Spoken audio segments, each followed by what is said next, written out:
Good day, everybody. Welcome back to our discussion about the readings in Philippine history. And we are still in our chapter 2. And this is the another primary source that we need to examine its content and context. So this is the same learning objectives, no? And now we'll be talking about the a glance at selected Philippine political caricature in Alfred McCoy's Philippine Cartoons, Political Caricature of American Era from 1900s to 1941.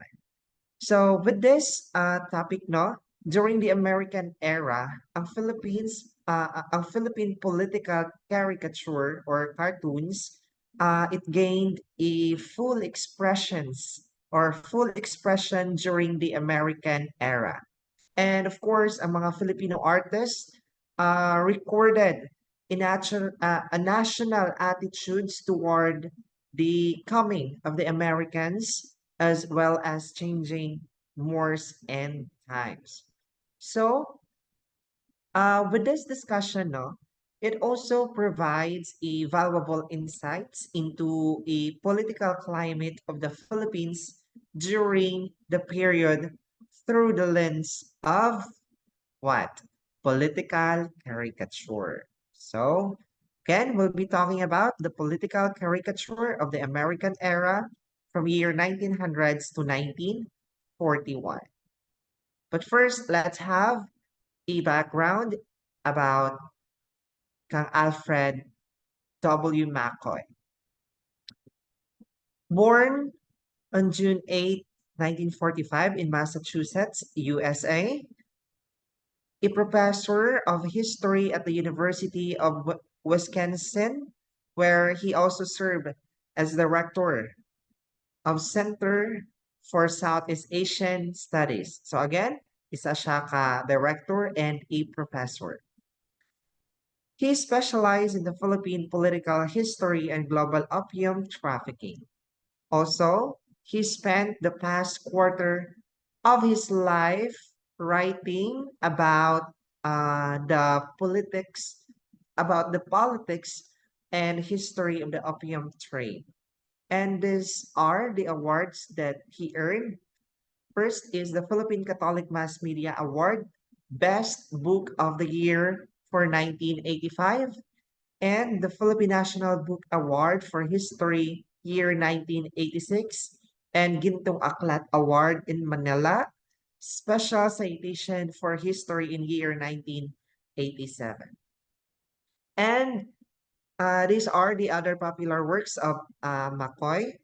First is kaning Shadow of the American Century, mo ni siya. And second is the Policing America's Empire, mo ni siya ang some of his popular works. So right now, we'll be delving into the definition of what is political cartoons and or caricature. So before we delve to some pictures or cartoons, let's define first what is political cartoons and caricature. It is an art form. Take note ha, it is an art form. Naka-bold siya, no? It is an art form which veered away from the classical art by exaggerating human features and poking fun at its subject. So, of course, if we say caricature, Manjud, it involves the exaggeration of physical features of a person or a subject for numerous or satirical effects, no? Exaggerating feature or exaggerating human feet. So, exaggerating human features, no? And it is a departure from classical art, which typically aim for realistic representation. Some of the political caricatures, no? It aimed for a realistic representation. And the art of caricature has a long history and has been used in various cultures and time periods for different purposes, and it can be found in editorial cartoons, entertainment, and as a form of social commentary. And that is the political cartoons and or caricature. So such art of genre and technique became a part of the print media as a form of social and political commentary. Again, form of social and political commentary, which usually target persons of power and authority. Again, usually ang gina-target ani ang mga person of power and authority. So this art form refers to caricature where ang exaggeration and humor gigamit siya to depict and satirize or criticize by means of humor sa kaninga individual in position of power. And it became integrated into print media as a means of social and political commentary, sometimes no targeting authoritative figures for critic and of course for amusement. Again, this is a form of social and political commentary nga ang target nila ang persons of power and kanang mga authority, kanang mga authority. Next is cartoons became as effective tool of publicizing opinions through heavy use of symbolism. No? Heavy use of symbolism, which is different from a verbose written editorial and opinion um, pieces. So indeed, ang cartoons or ang kaning political caricature no emerge as a potent tool nga mag-express sa mga opinions by heavily relying on the use of symbolism. No? Unlike sa kaning verbose nga written editorial and opinion pieces, ang cartoons gigamit as a visual elements and mga clever nga mga symbolism para i-convey ang messages in a concise and impactful manner. Next, commentaries in mass media inevitably shape public opinion. No? Inevitably shape public opinion. And such kind of opinion is worthy of historical examination. So with this, ang commentaries presented in mass media dapat na asay significant influences or significant influence on shaping public opinion. And also, it asserts na in understanding and analyzing this public opinion, public opinion, understanding and analyzing this public opinion is valuable sa historical examination nga nag-emphasize sa mga enduring impact of media narratives on societal perspective over time. So with this, in his book ni McCoy, talks it was about the Philippine cartoons, political cartoon of the American era, year 1900s to 1941. It is by Alfred McCoy together with Alfredo Rosas. Sila nag-complied political cartoons published in newspaper, dailies, and periodicals in the time. So for this part, we're going to look at the selected cartoons or political caricatures and explain the context of each one. So atong i-try og explain ang content and context. What's the content or context of this political caricature during the American era? Okay, the first example shown below was published in the Independent. Gipublish ni siya mo ni siya ang name sa publisher, no? The Independent. Gipublish ni siya on May 20, 1916. So this is our first, no?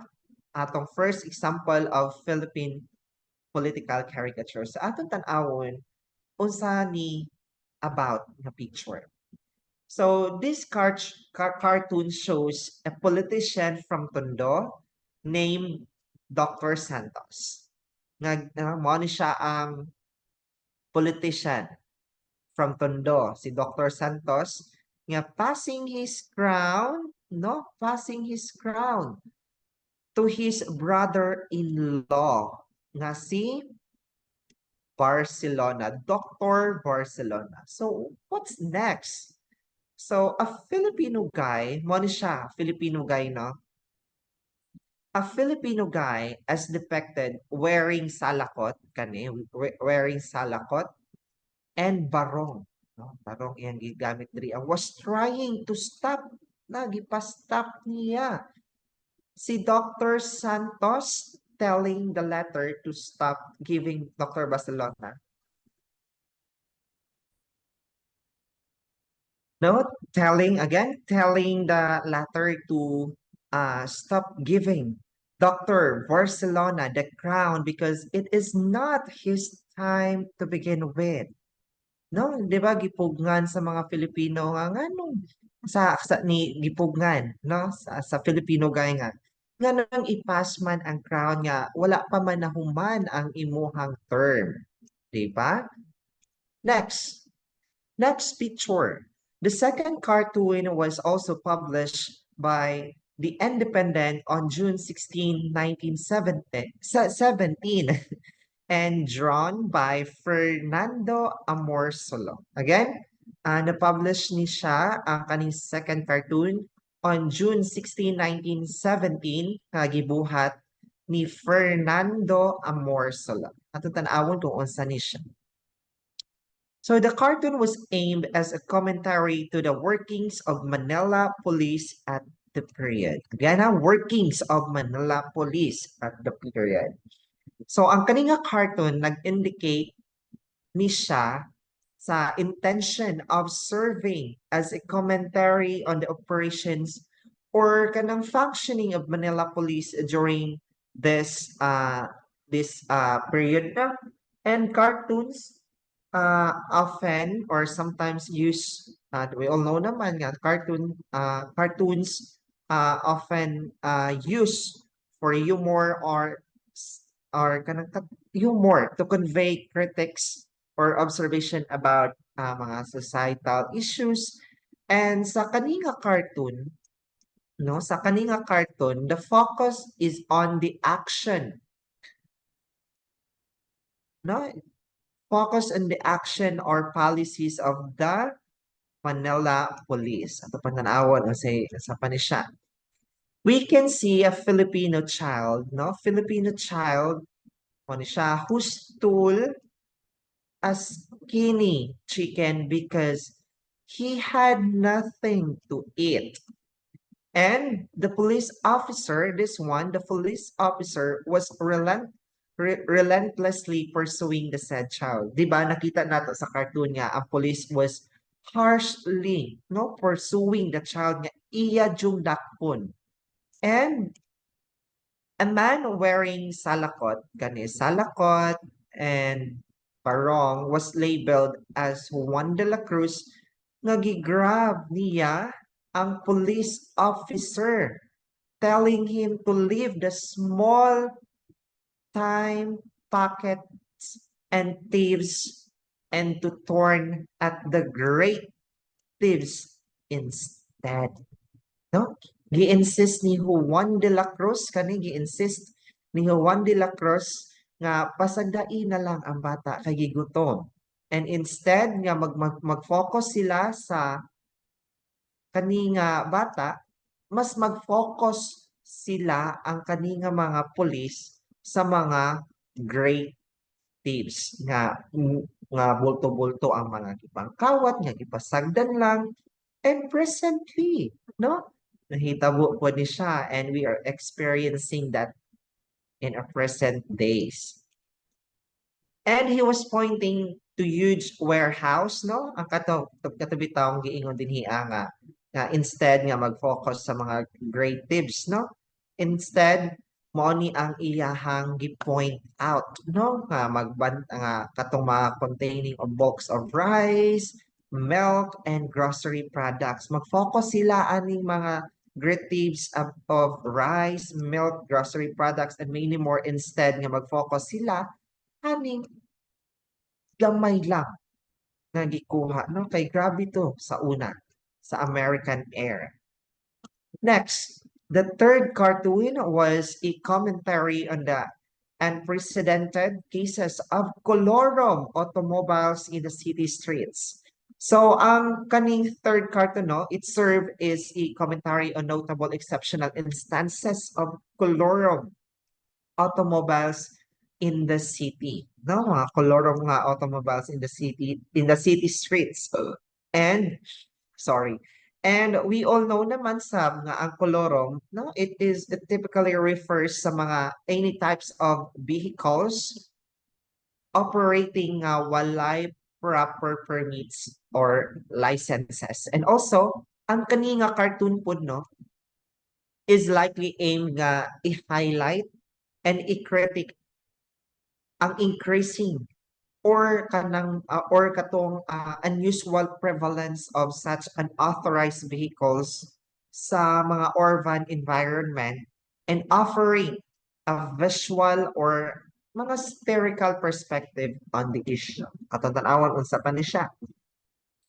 So the Philippine Free Press no published this mo ni ang publisher ani nga cartoon published this commentary when the fatal accidents involving colorum vehicles and taxes occurred too often already. So with this statement, nagsuggest ni siya that the Philippine Free Press, nga ang kaning Philippine Free Press, no, nagsuggest nga ang kaning Philippine Free Press nag-publish og commentary during a period nga daghay mga fatal nga mga accident involving mga kolorom nga mga vehicle and taxes were becoming frequent siya. And this commentary is likely to address sa pagtaas sa concern and danger associated with unauthorized vehicles, particularly sa mga kolorom taxes that needs to be highlighted for the public awareness and potential regulatory measures in response to the increase ng mga frequency of fatal accidents involving such colorum vehicles and taxes. Next picture or cartoon depicts cinema. There were two youngsters look while an older couple seemed amused. So another cartoon. So this cartoon indicates or portrays a cinema scene nga na ay duha ka young individuals, no? Na ay duha ka young individuals watching in the cinema. While an older couple appears to be entertained or na-amuse sila. So the cartoon likely captures a moment of generational contrast. Ano ka? Because possibly commenting on different reactions or perspectives toward the content being shown in the cinema. The specific emotions of the youngsters and amusement of this older couple, no, could convey a humorous or thought-provoking, no? Kanang thought-provoking commentary on the diverse reactions of different age groups to cinematic experience. And it was presented on screen pod nga nag-indicate, no, nga kanio, mo ni siya, no? It was presented on screen nga nag-indicate nga no necking or love-making allowed. So bawal daw ang kissing and make some mysterious act inside the cinema. And a blown up police officer was at the screen saying that the couples are not allowed to neck and make love.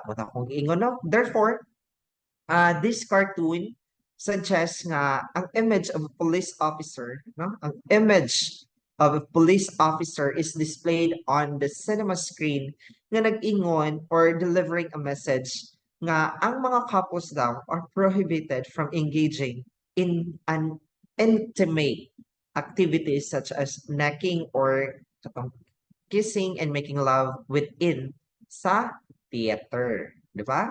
Makita sab nato nga ang kani nga cartoon, no? Kani nga cartoon, no?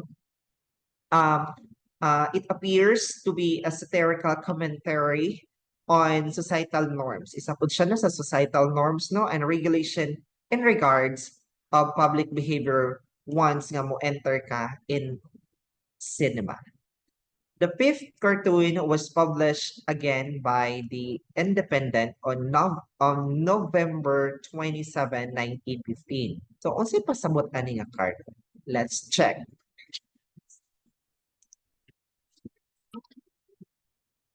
So in this picture shown below, sa side, no, we can see that caricature of Uncle Sam riding a chariot, no, riding a chariot,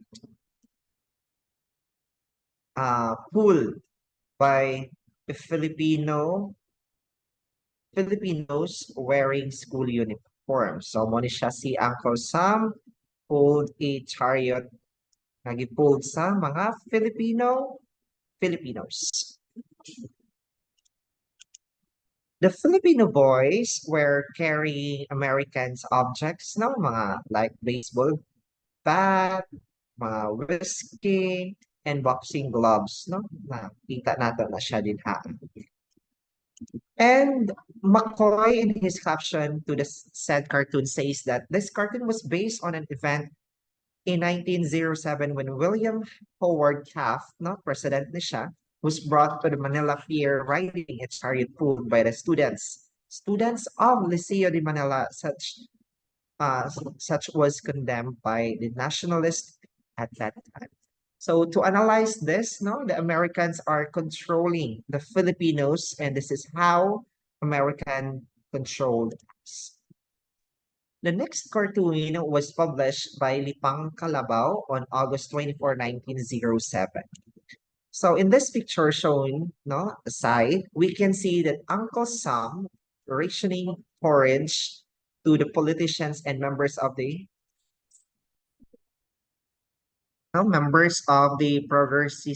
Progresista Party, or sometimes known as the Federalist Party.